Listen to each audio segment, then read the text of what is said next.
Do you like sparkly stuff? Yes. Do you know anyone else that likes sparkly stuff? No. From a movie? No. Well, Tamatoa hasn't always been this glam. He was a drab little crab once. Yeah, Tawa.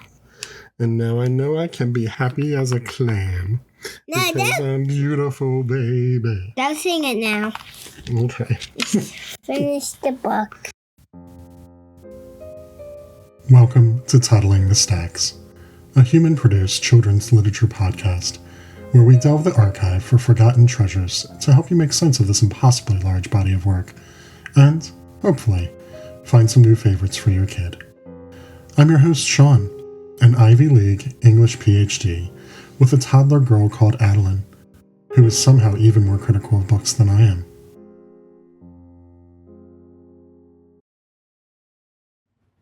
Today, we're going to be looking at 2019's The Gift of Ramadan, written by Rabia York Lombard and illustrated by Laura K. Horton. Just a few housekeeping notes before we jump into that. I'm going to try a little bit of a different format today, going a little off script. And going forward, rather than the Caldecott series being a fortnightly episode, we'll be making that a monthly episode. But let's talk a little bit about The Gift of Ramadan and how we chose that. So it's a little bit out of season, obviously, but we did feature this book on our socials a little bit ago as part of a weekly library haul. And the way that works is this. Generally, we go to the library about twice a week, once for story time and then once for playtime and book browsing. And at both of these, Addie gets to pick out books of her own as well as whatever books we choose for her at the time. She calls that buying the books, which is really cute, but it's also just wrong. Of course, we're just lending them. But at one library, the picture books are presented kind of like vinyl in a record shop in bins that are very much at her level. And so she's able to browse those covers more easily. And in that library, she's pretty careful about what she selects. And then at the other library, it's more of the traditional book on shelf, spacing, spine presenting. And in that library, she tends to pull a book out and accept it without being too critical because she recognizes that she's not allowed to just willy-nilly pull books off shelves and then re-shelve them. So The Gift of Ramadan comes from the former library, the one that presents like a vinyl record store. And it continues an uncanny trend of Addie just randomly picking up these religious texts. So far this year, we've had Lotkeys for Santa Claus, Barbara Cohen's Even Higher, A Hasidic Tale, The Passover Parrot, and in the same vein there, The Shabbat Puppy. And that's without considering books like Animals of the Bible, which is clearly religious, or Mei, which is as well, because both of those I've hoisted on them as part of that Caldecott reading program. Without considering those, we're at 5 religious texts for the year, and it's only week 20. So that means that 1 out of every 4 times we were going to the library from the thousands of books in the stacks, she's drawing a religious text from an Abrahamic religion. Now, for that to have meaning, of course, we'd have to know something about the density or saturation of the stacks with that kind of religiosity, and I don't think that it's super saturated. And even if it were, I don't really care. That's fine. I want to be really clear. It's perfectly fine that she's pulling these texts. Like nearly every American out there, my wife and I have a complicated relationship with religion. And we made a conscious decision to try to avoid passing that baggage down to our kid, right? We intend to encourage her to read whatever she wants about whatever she wants, to instruct her as much as we can and as fairly as we can about the beliefs of others, and to let her make decisions about her own beliefs when she feels that it's time to do that. It's just that, like right now, she can't read. These books don't have a common illustration hook that's drawing her in, or even a common location in the library. It's not like she's walking past the Judeo-Christian religion section on her way to the potty. She just keeps grabbing them out of the ether. And so all in all, my deeply troubled agnostic heart is raising its little heart eyebrow and saying, "Is that you, God? It's me, Sean."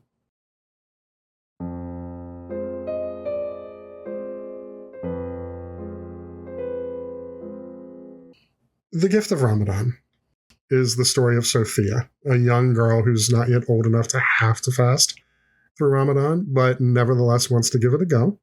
especially when her grandmother tells her that it will make her heart shiny. And just like Tamatoa the crab, Sophia loves shiny. And the trial here starts the very next day, with Sophia awakening before the sun to partake in sahur, the meal that will be the only food she eats until sundown. Because she's young and because it's so early, she falls asleep at the table before she's eaten, and thus kind of underfed, she spends much of the day bemoaning her lack of food. And who hasn't been there, right? Once you realize you're hungry, that is the only thing that your brain can concentrate on. She tries to keep herself busy by doing things like organizing her room, by drawing, by playing with her little brother. But there's the rub. Her little brother is too young to fast, and he torments her with his access to food, chasing her around with a cookie. And Sophia commits the fatal flaw of hiding from him in the pantry, where her fast ends early with the very same cookies that her brother was eating. Enter into the sordid scene Grandma, and the look of failure on Sophia's face as her elder shadow looms over her. It's just it's so universal and sad that you want to scoop her up and comfort her. I got too hungry, the young girl says pathetically as her grandma soothes her, assuring her that no one expected her to fast for the entire day at such a young age. And it's that reassurance that forms the moral core of the story. The attempt was proof of what was in her heart. And what's more, the fasting of the body just is one outward sign of sacrifice and obedience to God. There are other ways to celebrate Ramadan, Grandma assures her. And in Sophia's mind, she recalls her mother reading the Quran and her father giving charity. It's just that, like Adeline, Sophia can't read well yet, and she also doesn't have possessions to give. But what she does have is time and a desire to help those people in her family who are fasting. And so she helps her grandmother make iftar, the dinner that will break the family's fast. And here, this is just 5 sparkly little pizzas with extra cheese and fresh parsley on top, salad, and soup. But when 2 of the pizzas burn, high tension here, when 2 of the pizzas burn and Grandma runs out of steam because she's been fasting all day, Sophia has to kick things into overdrive, using the cookie energy that she's propelled by to finish the meal prep and bring her family together. And in this act of service, she feels her heart begin to shine, and the story ends on her beamingly triumphant face. Lombard, the text author, includes an admirably succinct one-pager on Ramadan for those unfamiliar with the celebration, explaining the gradual steps that children take towards fasting and the reasons for it, which she characterizes as being the emptying of oneself, of all that is self.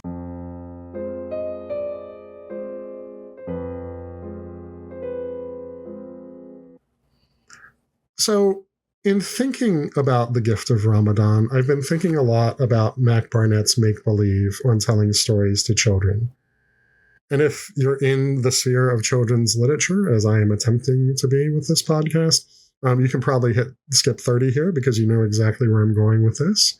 But even if you're only a dabbler in children's books, you probably know Mac Barnett's name.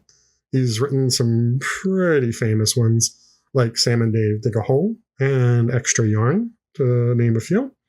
And he's currently serving as something called the National Ambassador for Young People's Literature, a role in which he's meant to advocate for the picture book, amongst other forms of kids' lit.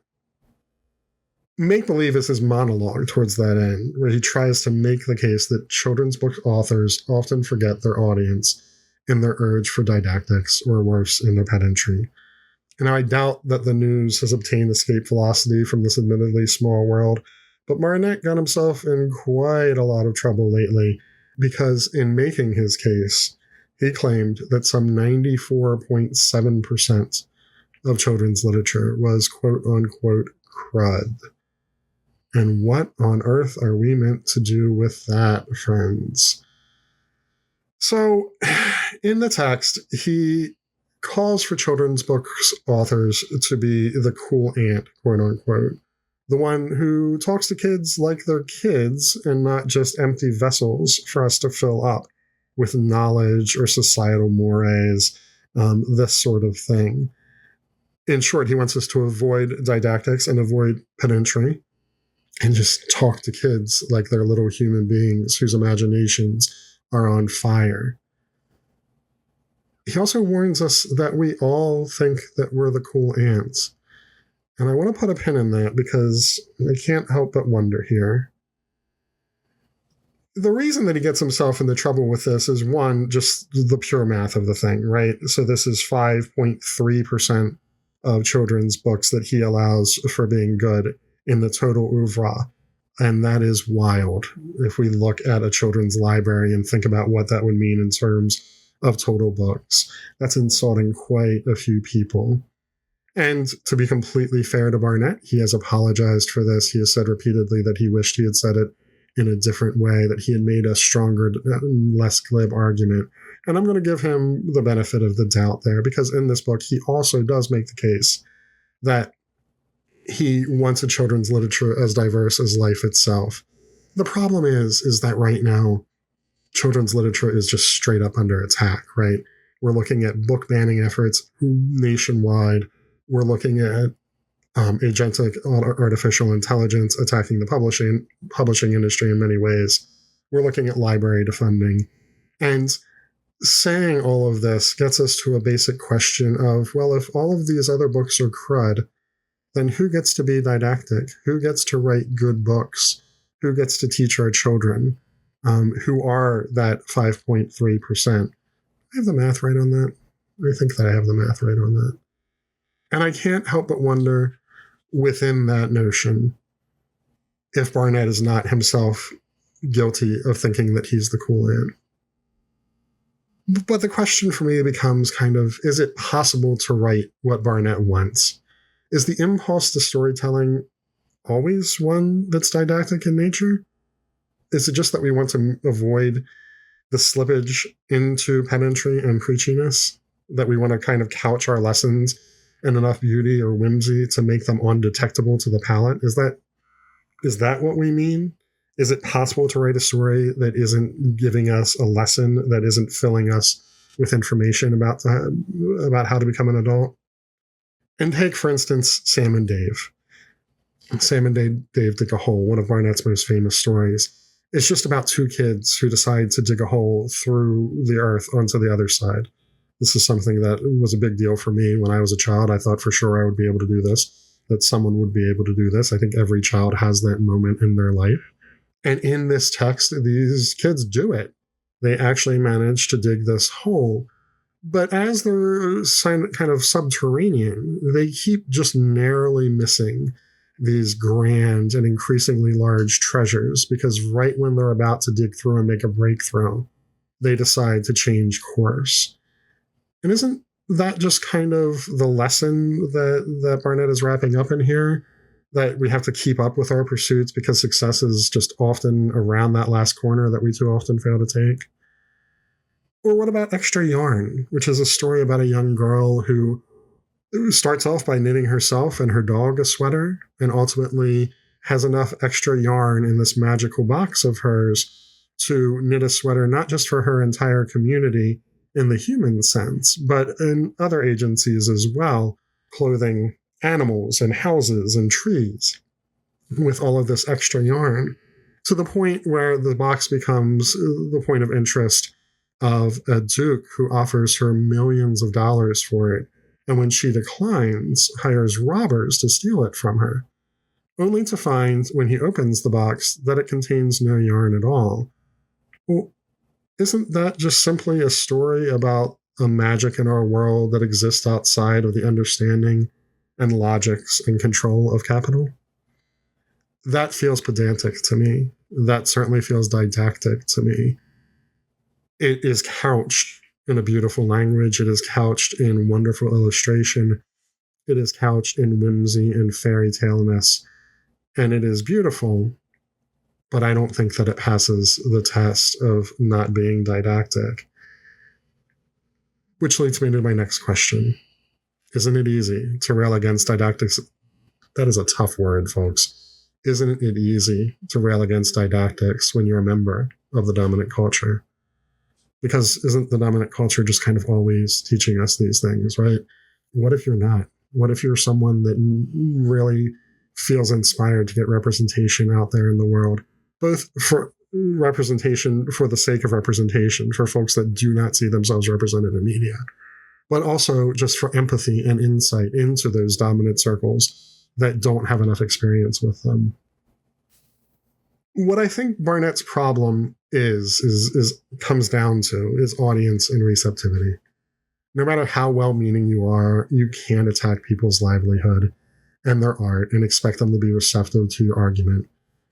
So what does all this have to do with The Gift of Ramadan? Well, this is a book that deals very clearly with the notion of representation that needs to teach a lesson, first, about what Ramadan is, but second, about just the notion that to be a Muslim, to be a practitioner of the faith, the Islamic faith, does not make one an other. To show children that are of this faith that they can be in picture books, that they can lead normal lives, to grant insight to other groups about what this looks like. And this might seem odd because Islam is our third largest religion here in the United States, where most of our listeners are. And yet, when we break it down into the numbers, it is an exceptionally small religion comparatively. And it is a religion that is concentrated deeply into certain population nodes, mostly urban. And so there are whole swaths of the country where it is completely possible that folks have never even met a Muslim, much less an openly practicing Muslim, been in their home, had a chance to discuss Ramadan with them, to understand this practice, to understand these meals at the beginning and the end of the day, and the practice of fasting and the why of it in between. And one thing that I think Lombard understands here that Barnett hasn't really is audience. She understands the lack of knowledge in the audience that she's addressing. And I think she tailors her book in a very specific way towards that.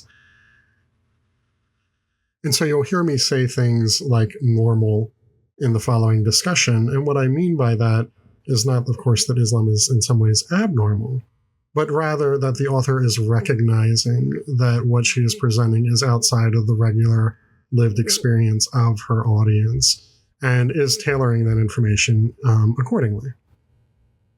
And so the need for representation, of course, huge. How do we do it? And I think The Gift of Ramadan does it very, very, very well. What I want to think about in terms of how it does it is two basic poles that we might consider. And one is the intellect, and one is the emotion.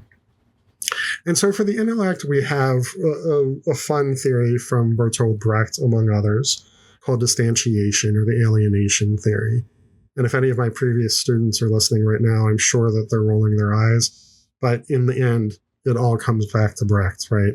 Or to put it in a more millennial way, it all comes back to Brecht in the end. Brecht's thought for distantiation or alienation is that one way that we can get people thinking about our world in different ways and understanding our world in different ways is to show them the very familiar in ways that are unfamiliar.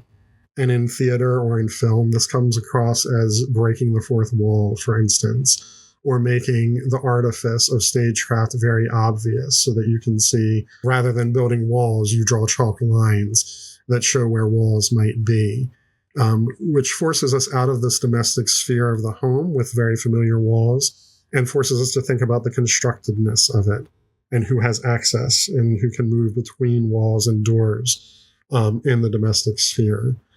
Brecht wants to do this because he wants to engage a socialist ethic within his audience. He wants them to think about the methods of control, the methods of capital's movements, and he needs them to be engaged mentally as they're viewing and to be thinking actively about what they're viewing. Because he recognizes that it is very much easier when you go to a play or when you go to a movie to switch your brain off and to simply be entertained, and that you can never create a revolutionary mass or a class consciousness in that mode. There's a danger in that he saw. This has not been exceptionally popular There are certainly things that have done it. I'm thinking of Dogville, the Dogma 95 film with Nicole Kidman. But for the most part, you get a lot of pushback when you start doing this sort of thing. The other side of the coin, though, is just sort of empathy, right? And we could get into the deeper world of this from Greek theater, but I don't think we really need to. All that we really need to do is to show the commonality of the world, to show how normal things are. And then the more that we insert that normalness, the more that we smooth that over and we create the homely domestic sphere, the more that we can insert things that are different without causing any sort of radical pushback. So it's kind of the exact opposite of what Brecht is looking for. Rather than confronting things head on and forcing the intellect to take over for the emotion, we're allowing the emotion to sort of smooth over any bumps in the road. This is precisely what the Gift of Ramadan does. What we're presented with here is just an ordinary girl with an ordinary family, a father who is very kind, a mother who is devout, a grandmother who lives with them. She has a very loving family. She has a little brother who teases her. All of these things are domestic. They are normal. And she has this religious practice that we don't really know much about, maybe. And then we don't get didactic. We don't get preachy about it. We just learn very slowly that this is a thing that happens, that it is something that children are initiated to slowly, and that they are given grace if they happen to fail in it. And that, I think, probably feels very familiar to many religious adherents and doesn't even necessarily need to be coded in religion, right? This is something that it's not super different from a child learning how to play sport. You can learn the practice of this and fail, and everything will still be okay. You tried hard, you get to try again tomorrow. Some of the really intensely beautiful moments that we have in this book are just the means by which Sophia tries to escape her hunger. We see the very normal world of a girl cleaning up her messy bedroom.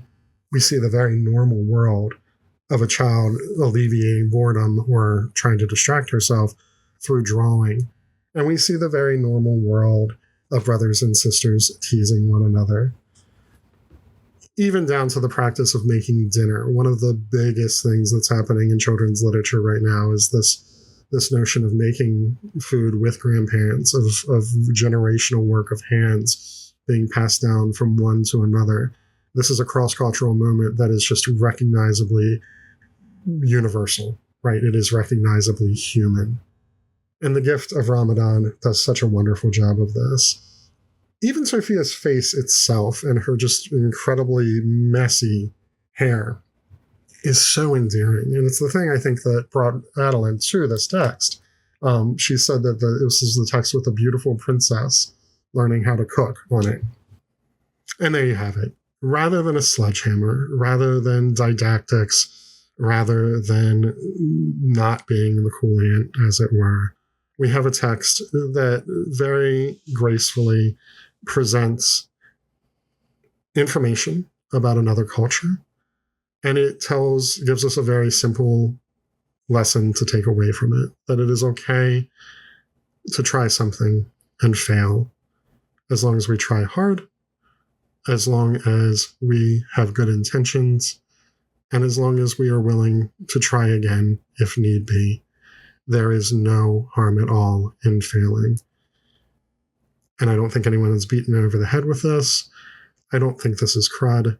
And I think it's a wonderful example of how we can create a multicultural and pluralistic children's literature that fits the needs of children, that expands their world, that gives agency to their imagination and treats them as subjects with their own thoughts, with their own understandings, with their own hopes and dreams and desires, even as it inculcates a learning atmosphere that will enable them to grow into more sympathetic and better humans.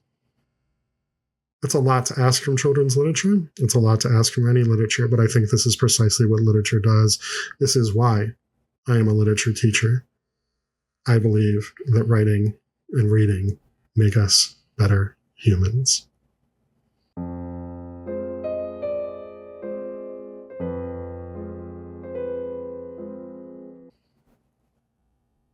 So let's get into the scoring.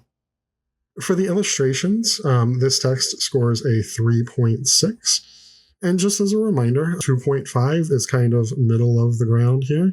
That would be failing, of course, if this were an actual assignment. But 3.5 is above average. These are really good graphics. These are really good illustrations. I really love Sophia. I love her family. Each face is unique. Each face is kind and fleshed in its own way, while still being somewhat two-dimensional. There's nothing super overwhelming here. It's very immersive in that sense. And we can see things, especially with the food, that suggest a certain amount of joy and interest on the illustrator's part. We can see areas where things have been a little bit more lavished upon, which is really nice. I like seeing that human element. The story is a 3.2, which trends a little bit down. The main reason for that is simply that this is something that is very period specific, right? Like it's kind of like a Christmas story in that way. You can read it at certain times of the year. And of course, if you're not a Muslim, you can probably read it at any time of the year to get that exposure and insight into another culture. But otherwise, there's only so much we can do here, which also lends to the repeatability score of 2.9. This isn't one that we'll read a ton, but it is one that I am certainly glad that we have read. My score reflects that at 3.7, and Addie's score right in there at 3.4. This is a solid piece of children's literature. We may consider buying it. We will probably pick it up again at some point. We've somehow gotten into the cycle of checking out books more than once. I think there's something comforting for Adeline in that. And that places us at an overall score of 16.8. So I really suggest that you give this one a look, especially if exposing your children to a varied world of religious experience is important to you. It's important for us. I want Adeline to be able to understand the world that she's inheriting, the various people that inhabit it. And we live in an area where, thankfully, there is quite a lot of cultural diversity. But you can never really know too much or be too prepared for meeting other folks or to seeing how other people live. There's just so much benefit and so much value in seeing the wonderful variety that our world has to offer. So I hope that you enjoyed the new format. I know that I stutter and repeat myself quite a lot sometimes, but this is also the mode that I've used for teaching my entire life, and I've won awards for it. So I'm just going to put myself out there and hope that you all are receptive to it. But as always, thanks for listening. Stay safe. Get your kid to the library, and please keep on reading together. Bye, y'all. This has been Toddling the Stacks. Make sure to subscribe on YouTube or your podcatcher of choice for new episodes every Monday, and follow us on Insta, Blue Sky, and Facebook for the latest updates. If you like what you hear, leave us a review. Keep up with Adeline's reading now, find links to buy your favorites, and more at toddlingthestacks.com. Address questions or concerns to pod, that's P-O-D, at toddlingthestacks.com. Graphics for today's show were created by Emily Tatro. Make a website so people can hire you, Emily. Thanks for watching. We'll see you next week.